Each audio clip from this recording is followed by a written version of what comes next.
Bienvenidos a esta novena sesión de nuestro primer curso MOOC de redacción de artículos científicos para investigadores junior. Soy Gladys Lagos Reynoso, docente de la Universidad de Guayaquil, quien está a cargo de estos cursos. Vamos a revisar brevemente lo que hemos avanzado hasta esta novena sesión, empezando precisamente con el objetivo del curso: contribuir a que la labor de redactar un artículo científico se convierta en un espacio sencillo para generación y difusión de conocimientos de parte de quien realiza la investigación, con la misión de buscar soluciones a los problemas y que estas soluciones sean conocidas por todos: comunidad científica, docentes, estudiantes, profesionales y la sociedad en general.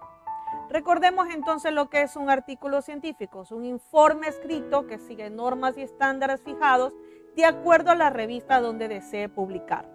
Un artículo científico desarrolla y trata de resolver una problemática. No sirve simplemente con redactarlo y dejarlo allí, sino que tengo que publicarlo y difundirlo. Por eso es importante este curso. Vamos a permitir al estudiante que empiece su narrativa, empiece a redactarlo, tenga una opción de publicarlo y de esta manera pueda difundir ese trabajo investigativo. Se trata de resultados de investigación originales, es decir, que se debe respetar la autoría de investigaciones similares y citar debidamente. Nunca debemos plagiar. El copiar, pegar va a perjudicar nuestra investigación. Como parte del artículo científico hemos revisado partes inicial, como es el título, el autor, resumen, palabras claves.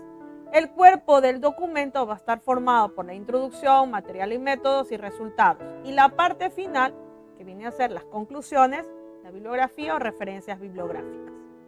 Cuanto al título, es la parte más importante porque es la primera visión que tiene el lector y los revisores ciegos de nuestro trabajo, por lo cual debe ser muy claro, breve pero conciso. Va a estar imprescindiblemente traducido a un segundo o tercer idioma dependiendo de la revista, que puede ser inglés o portugués. Debe resultar muy atractivo y captar la atención del lector y nunca incorporar siglas ni abreviaciones. Normalmente el título va a recibir ciertos cambios a lo largo de lo que vamos a estar desarrollando nuestro artículo, porque lo vamos a ir ya un poco más puliendo hasta dar con ese gran título. Luego, los autores. Dependiendo de la revista, hay el número máximo de autores. Pueden ser 2, 3, 4, 5, indefinidamente. Y siempre los autores deben firmar de la misma manera. Es una recomendación para que ellos sean reconocidos en el campo científico. Si, por ejemplo, mi nombre es Gladys Lagos Reynoso y en otro artículo pongo Gladys Yoconda Lagos Reynoso, se estará prestando a que se dé como que fueran dos autores diferentes. Por eso se hace la sugerencia siempre de que en la parte de autores se empiece por el apellido del autor, que es la forma más fácil de que los lectores lo identifiquen.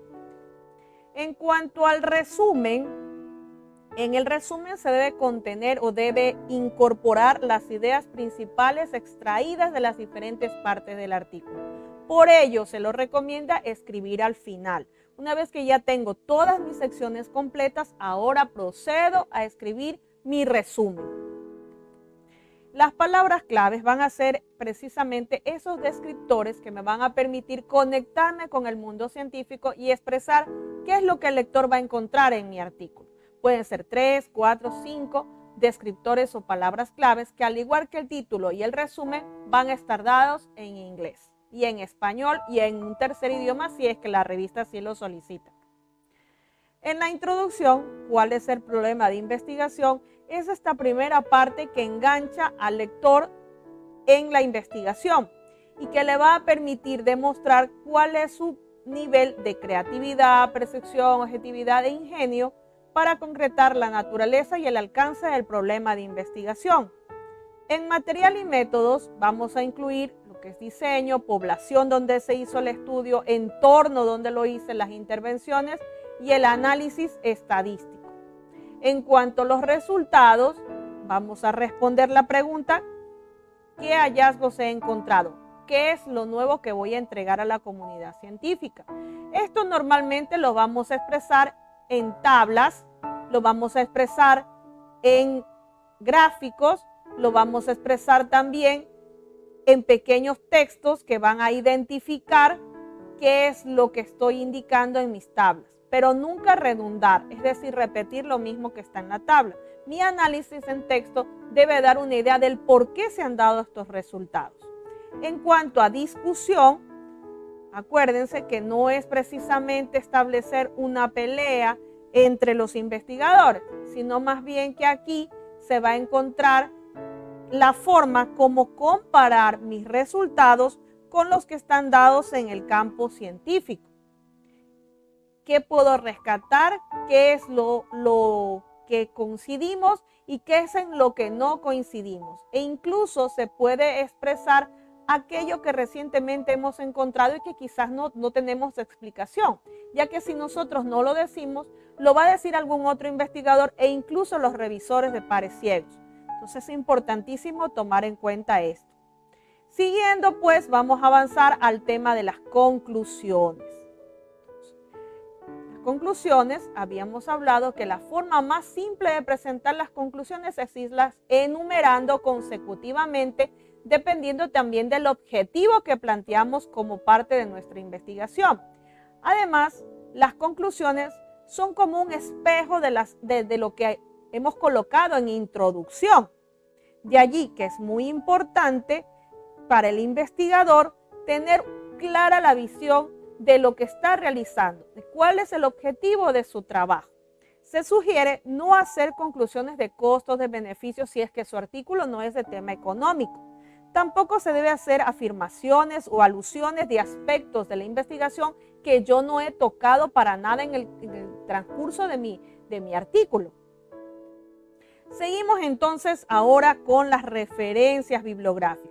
Una vez que yo ya he establecido mi introducción, material y métodos, tengo mis resultados, mi discusión, tengo mis conclusiones, ahora entramos en las referencias bibliográficas, es decir, aquella lista detallada que contiene las fuentes de información que se encuentran citadas en el texto.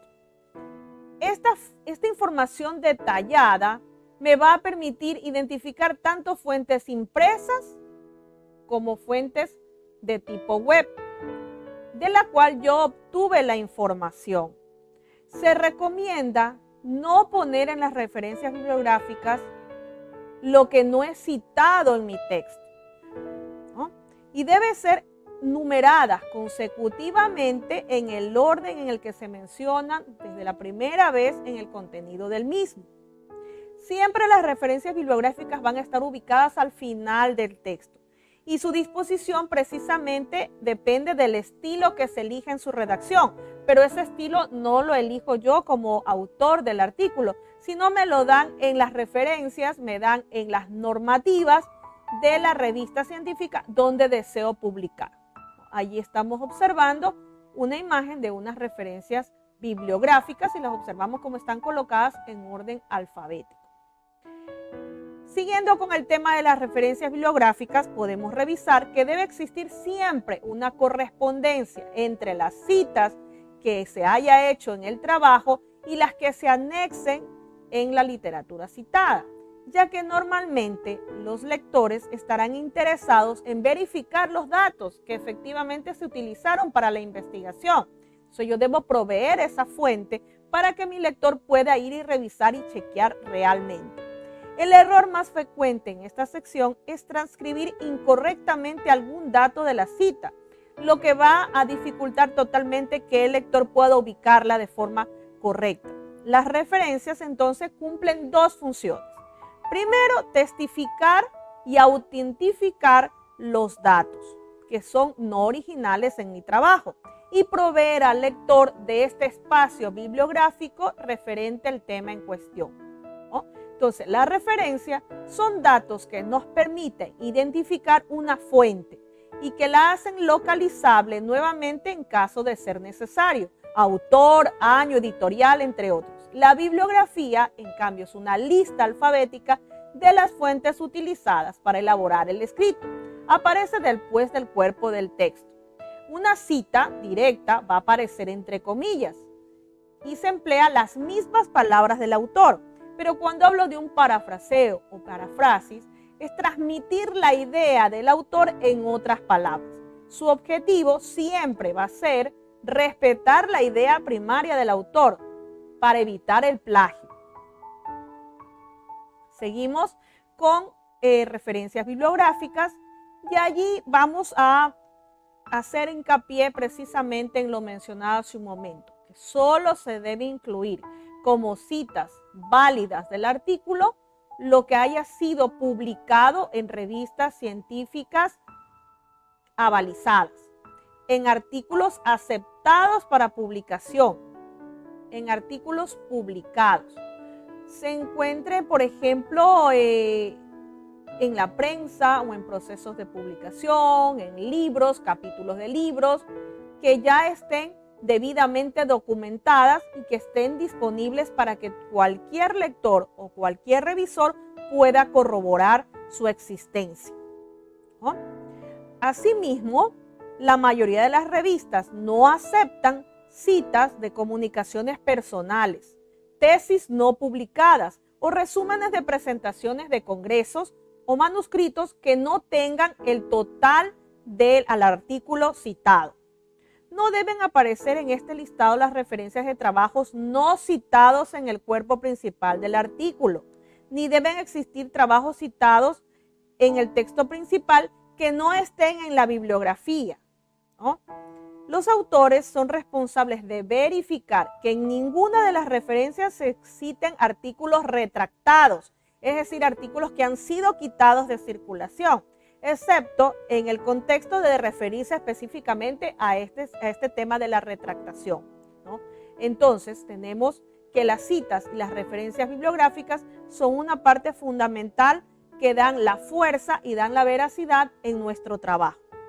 Continuamos entonces revisando que en el caso, por ejemplo, de las revistas biomédicas, se informa en las normas de publicación para los autores las reglas para citar las referencias bibliográficas y en los manuscritos que se envían para ser considerados como posibles publicaciones, y simplemente hay que regirse estrictamente a ellas.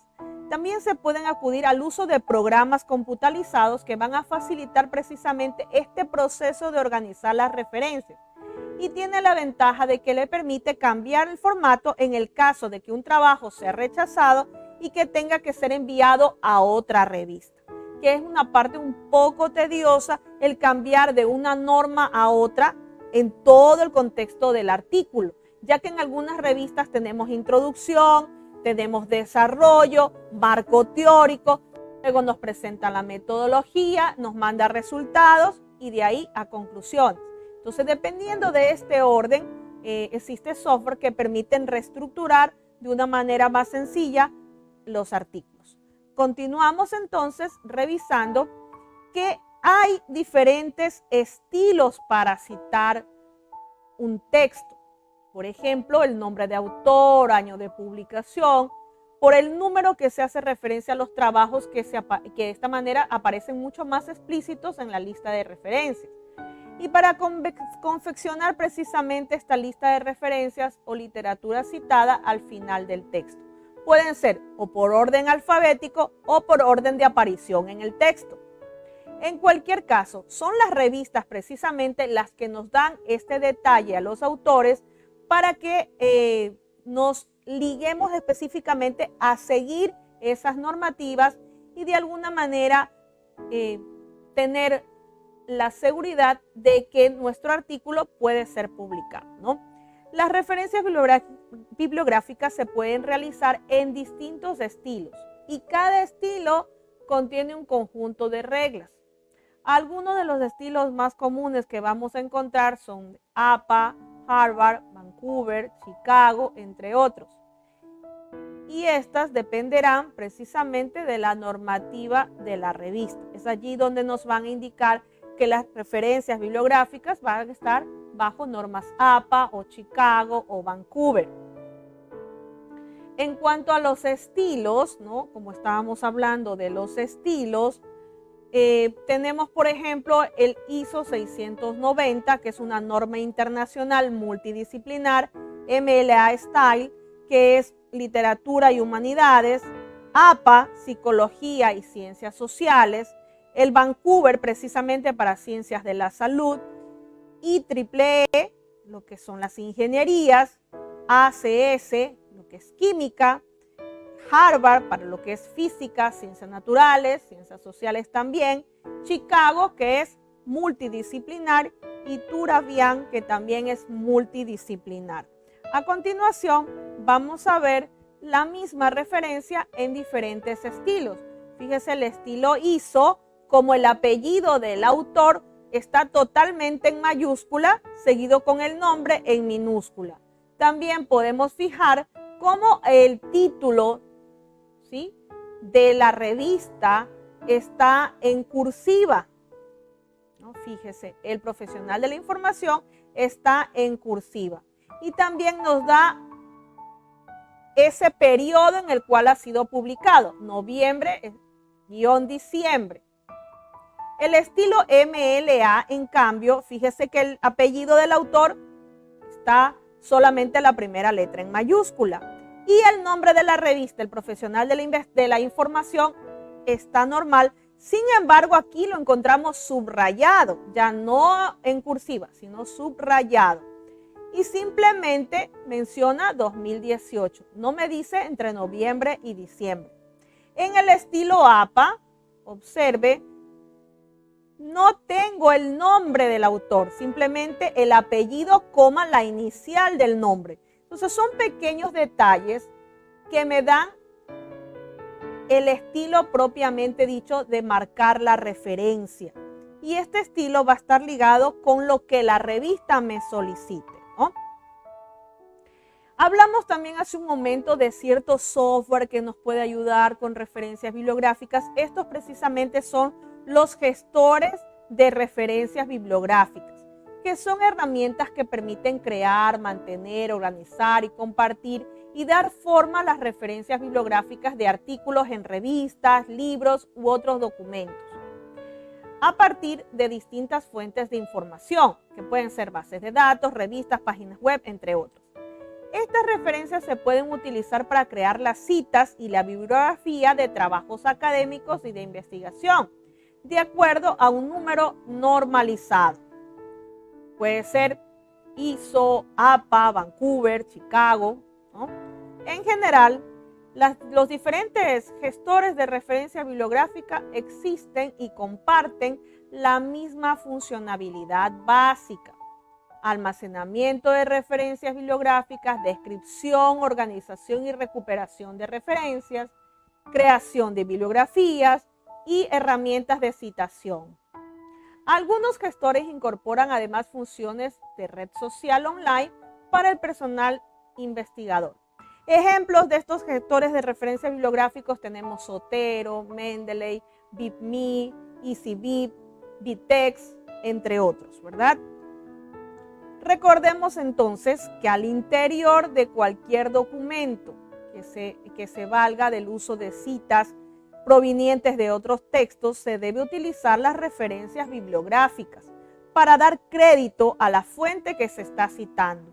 De esta manera se evita el plagio y también le damos el justo reconocimiento a los otros autores. Bien, con esto hemos revisado pues precisamente lo que es referencias bibliográficas. A estas alturas, los estudiantes, luego de revisar nuevamente su artículo científico, de ver si están todas las citas puestas, de ver si están todas las referencias, revisar nuevamente la normativa de la revista o del congreso donde desee publicar y verificar qué estilo le están solicitando, puede ya proceder a ordenar estas referencias bibliográficas al final del artículo. Esta es la actividad número 11 que deberá realizar los estudiantes de este curso MOOC. Nos despedimos hasta la siguiente sesión. Hasta luego.